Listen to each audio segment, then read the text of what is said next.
Well, I'm loving salmon fishing. Wrong segment. Well, g'day folks, it's Ando from Boss Outdoor with this week's fishing report. We're here on location at beautiful Pambula Lake and there's plenty to talk about.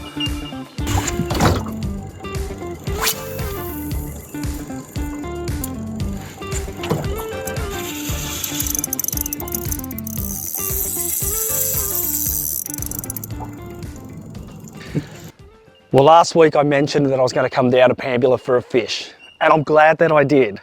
There was so much action. I casted soft plastics for salmon, casted hard body lures for tailor. There were fish busting up everywhere. It didn't matter where I cast. I was bending a rod and fishing these pristine waters. It was like glass out there. So I caught some trevally on hard bodies, again tailor, salmon, but I also caught some flathead, which was quite surprising. This time of year, you know, you start to see those smaller ones moving around. It's only a matter of time before the big ones start to push in, and that's what everyone froths as a big flatty. Everyone loves catching a big flatty, but those flathead I caught about 3 of them. I did release them, but just showing good signs that everything's starting to heat up. And here at Pambula itself, you've got some of the best facilities. You've got a beautiful cleaning table, a great ramp, a great pontoon, world-class oysters, and it's also the gateway to haycock for all that snapper fishing. So if you're not comfortable using lures, that's fine. You can catch all these fish on bait as well.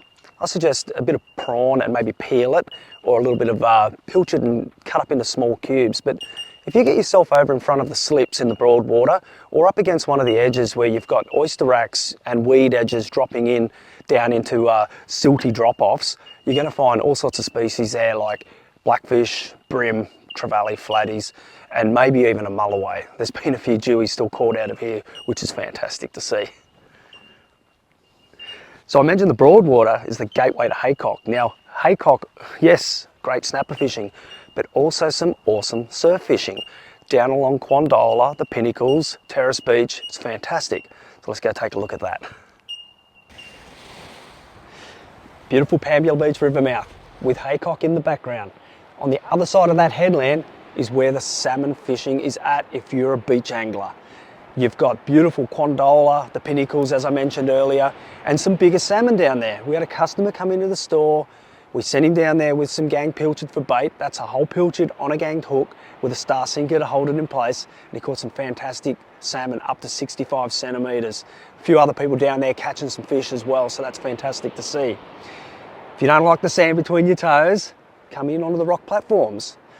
Our old staff member Jamari has been catching some beautiful luderick on the stones using green weed suspended under a float and coming up trumps with a tasty feed of luderick. If you haven't done this style of fishing, it's quite fun. It takes me back to my childhood because I used to love using floats for fishing, just watching that float dip under the water and hooking into a fish. But this is a time of year to get those luderick around the stones because of the cold water. We've got a heap of green weed starting to grow on the stones, particularly around the sandy area. So you have little rocky points like this behind me with beach, you're going to get the green weed. And as we saw last week in the report, the luderick are coming in really close, feeding on that green weed. And if you're in the zone, you're going to get a tasty feed of luderick. So the wharf fishing of late's been a little quiet. Good place to get all your live baits for those mulloway and so on. But what I hear, there are some squid around. So we had a customer come in and caught 2 beautiful calamari off this wharf, and she was using a red jig, so maybe throw a red jig into your mix. Snapper fishing, it is still hot to trot. We had Jordan Pendrick out there the other day catching some absolute thumpers of snapper. He also caught some nannygai, which is great. I love the nannygai. They're just a terrific eating fish. And he was using the pink Mollix Fork Flex. It's one of my favorites. If you haven't got one of those in your kit, you're doing yourself injustice. He's not the only one catching snapper. I went in the Boss and the boys hooked me up. Yes, nice fish. So it's not all about snapper. You're still going to get your mowong and all your other little tasty reefies out there. If you haven't eaten a Maori wrasse, you don't know what you're missing out on. They're a good looking fish, but they yield the most beautiful white fillets. And I'll tell you what, you put that in some egg and breadcrumb, bit of tartan lemon, oh yeah. So, you know, like, you don't have to be out there chasing snapper on plastics if that's not your thing. Drop a bait down on a paternoster rig, you're gonna get your mowies, your wrasse, all those other things, nannygai. And if you get out off that rock and reef and rubble and gravel and into the sand, you're going to get your flatties. The flatties are still hot to trot out here. Now, if you're fishing out of Eden, you can go and get your flatties and then come back into the bay, put the wetsuit on and get some crays. Check out what Logan's been doing. Down at Twofold Bay this morning doing a bit of diving.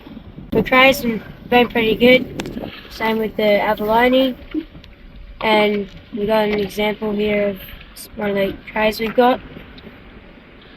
Got a big tray here. Another thing that shows up in the back of Twofold Bay at this time of year are 7-gill sharks. Now, if you haven't seen one of these things, they're the most prehistoric looking shark I've ever seen. But they taste pretty good. Now, they're in there eating all the crayfish and they're also chasing all the baby gummy sharks. So if you're looking for something else to do, it's a bit of fun, something different, head down to Twofold Bay, chase one of these beasts. So the yellowfin tuna action is still ticking along nicely. Now, it's not as strong as it was last year, but that was phenomenal. I don't think we could ever compare that ever again. But it's like the old school days. You've got to work for them, which I like. You get out there, troll around, find your water, find your fish. Now, a lot of anglers have been finding their fish in the afternoon, so probably not so necessary to get out there at first light. Sort of aim for that afternoon bite. And there's been a few anglers punching out of Kainini Bay around Tathra and punching north and finding some nice fish. Mars got an absolute cracker and so did Thor. If you want to know any more about where to find these fish and find the water through rip charts, come into the store and talk to Aaron. He's a bit of a tuna guru. And if you are punching wide, Saturday's your day. Looks mint for the morning with the wind popping up in the afternoon. Tuna seem to like that little bit of chop on the surface. Well, that wraps up the report for this week. If there's anything you need to know, camping, fishing, or anything outdoors related, come into Boss Outdoor so we can hook you up.